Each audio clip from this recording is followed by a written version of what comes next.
Good morning. This is a short response to a video by mymiseryandme called "Show Me the Better Argument and Evidence, Please Read Conference Report." Hi there.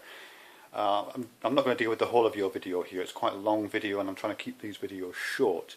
But I want to deal with a couple of things. Firstly, I want to deal with feelings and your response to my suggestion that you and Gary, you loved Gary, and related to that, sycophancy.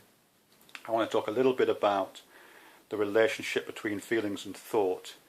I want to talk a little bit about why having a conversation with you is quite frustrating, and then I want to talk a little bit about consciousness. Okay, if you're offended by the fact that I suggested you're in love with Gary, I apologise. I personally don't think it's an insult. If you do, then as I say, I withdraw it willingly. There's no problem with that. If you find my accusation of sycophancy offensive, I would invite you to demonstrate that you're not a sycophant. The reason why I say that is that I've watched quite a few of your videos, not recently, but over the time you've been on YouTube. And in all that time, I don't think I've ever once seen you disagree with anything Gary has said. I don't think I've ever seen you do that at any point. And the agendas that you pick up, the issues that you talk about, map perfectly onto Gary. So if Gary raises a topic, you join in. That's kind of how it works. So you have that look of a sycophant. Now, if that's not the case, and it's just pure coincidence, they just happen to be in perfect lockstep with everything that this other person says, well, that's remarkable. But speaking purely personally, I am not in lockstep with even the people I care about most and most admire. I disagree with all of them on some issue. And so when I see someone who is clearly in agreement with everything that another person says, it sends up warning flags. So whilst you may not be a sycophant in practice, you certainly look like one on the internet. As I say, if I'm wrong, then I apologise. Okay, then let's talk about this. Let's have a little bit of time talking about this feeling and thinking thing. Because one of the things I was trying to indicate there was that, that in this case, Gary should perhaps be a little bit careful about the kind of approval that you give him, because it seems to be motivated more by a sense of admiration, let's call it, rather than love, or a sense of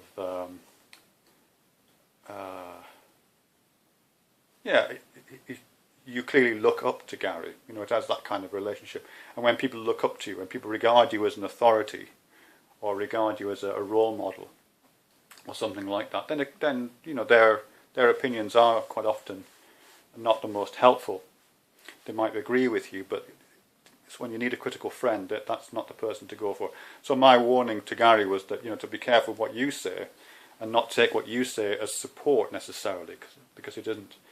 You know, because the arguments that you make in support of the same ideas that Gary gave are also quite weak. You know, I don't wish to offend you here, Jay. But you know, your own explorations of these ideas, the ideas that you get drawings, you start drawing things and doing arrows and graphs and so on. They just seem plucked out of an orifice, again, quite frankly. So your own explorations in this area, to me, seem very well, just kind of casual speculation, as opposed to informed discussion or a genuine desire to wrestle with difficult ideas. You seem to not accept that there are difficult ideas. These ideas are very simple, and all you have to do is do the right drawing, which isn't proper academic practice. It isn't proper thinking, in my view. You may disagree. Casual conversations are fine, as I've said before. We just can't mistake them for philosophy. So for those reasons, as I say, I was warning Gary that your own feelings for him might sway your opinions, and therefore he should perhaps take your counsel wisely. But in relation to the kind of things you say, and this is the other point I think is important in relation to this, not just yourself but Gary and other people as well, do make this quite striking distinction between thought and feelings. You know, you accept feelings, in fact you value feelings, value passion, value the capacity to feel pleasure and pain. I mean, that seems to be, in terms of your ideas, those seem to be the key kind of tokens in the world, the key aspects of the universe that are valuable, the fact that we have these feelings. But you separate them off quite radically from thought and what you call rationality and truth. And you use the word truth a lot, by the way, far too much, in my opinion, because you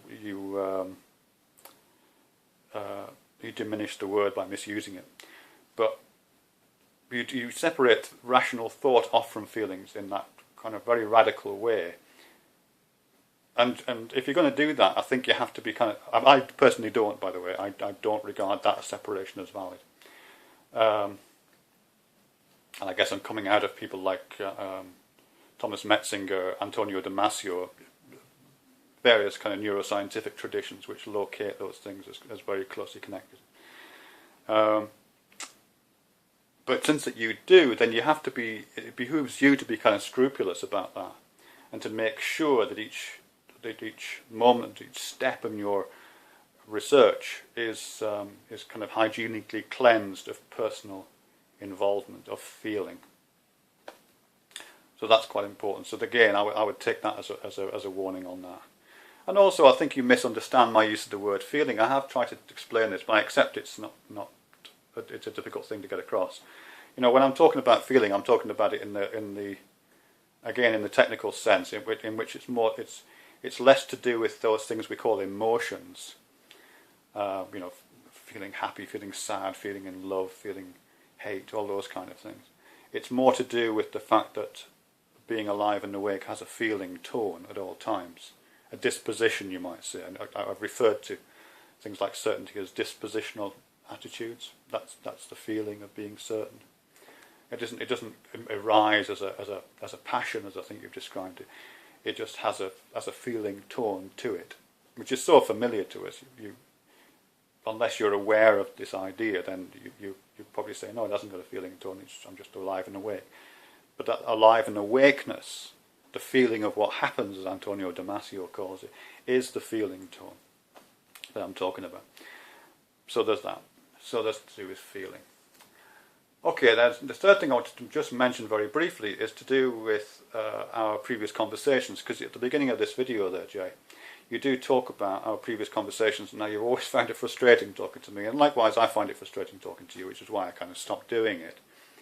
The reason, you gave your reasons, I don't, fine, but my reason for stopping talking to you is because you're a bit of a one-trick pony, or a one-note samba in terms of that. You're clearly highly motivated by the ideas of antinatalism. That is the central idea in your worldview.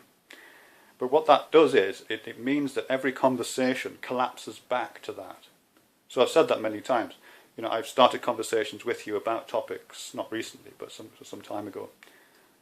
But sooner or later, you would collapse them back into antinatalism. Which is kind of frustrating if you're trying to talk about something else. I know it's very interesting to you. I know it is, I say, the central, perhaps the governing idea in your worldview. And your worldview is an ideology more than a philosophy, by the way. Gary is more of an ideologue than a philosopher. But having a central idea, of course, can be motivational and can give your world a shape, as it seems to have done with yours. But at the same time, it leads to boring conversations. When people like myself don't follow you down the rabbit hole back to antinatalism in every conversation, it isn't because we're avoiding the truth. It may seem like that to you. It's just that we want to stay on topic and we want to talk about other things. You know, and there's very little to be said about antinatalism. There is better literature about antinatalism about the stuff you tend to cite, or well, you don't cite literature, than the ideas you spout. There is better, you know, as I've taught before, there is a history of that kind of thought, but for some reason you guys don't want to engage with that either. So yeah. So the reason why it's frustrating talking to you is you don't stay on topic, you keep dragging it back to antinatalism. Which brings us on to consciousness, because the classic example is in this video here, Jay. You know, I talk about consciousness and consciousness studies in the video to which you are responding here. And I talk about several aspects of ideation, of thought, of theorization, of study that relate to consciousness. I mentioned free will, I mentioned agency, intentionality, and notions of the self. These are all subjects that are discussed at all kinds of levels, and I've made small contributions to in one area. There's nothing substantial. But these are ideas that are discussed under the general rubric of consciousness. At no point in my video did I talk about consciousness and antinatalism. And yet, here you do. You go. You talk about my video, you talk about consciousness, and you immediately slide into a discussion of antinatalism, into a discussion that, well, consciousness is just part of the evolved repertoire of our existence, as if I've disagreed with that. And then there's no point, and then we're off onto the antinatalist route, and the conversation becomes terminal at that point. There's nowhere to go with that, because you've led us down that little rabbit hole of ill-informed antinatalist groupthink, which is a shame, because there are more interesting things to talk about. But just in relation to consciousness and evolution, first off, you say that as if I disagreed with the idea. And I would invite you to look at any video I've ever made, and you won't find me arguing that consciousness is some mysterious thing that emerged out of the ether.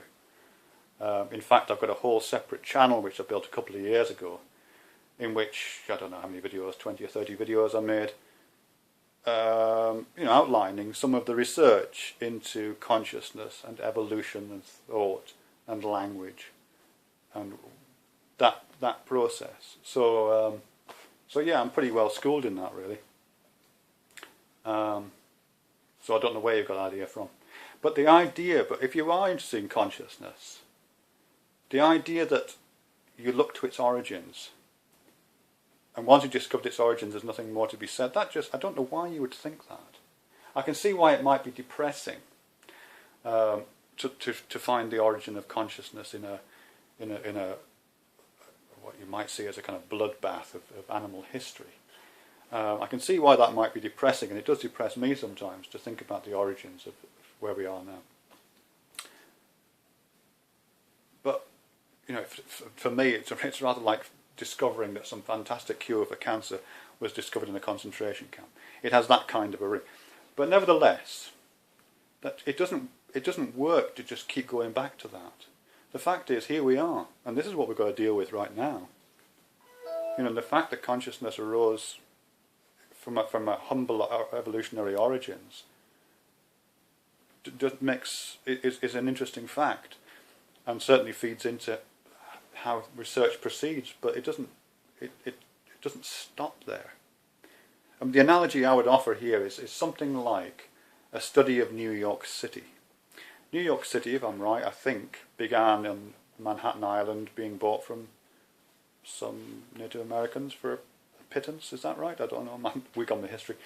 Manhattan Island began there, didn't it? Something like it. So, if you want to think about New York, if we want to study New York, if we want to understand how New York works, how the subway system works, how Times Square illumination works, how Broadway works, how Wall Street works, if you want to understand 9/11, if you want to understand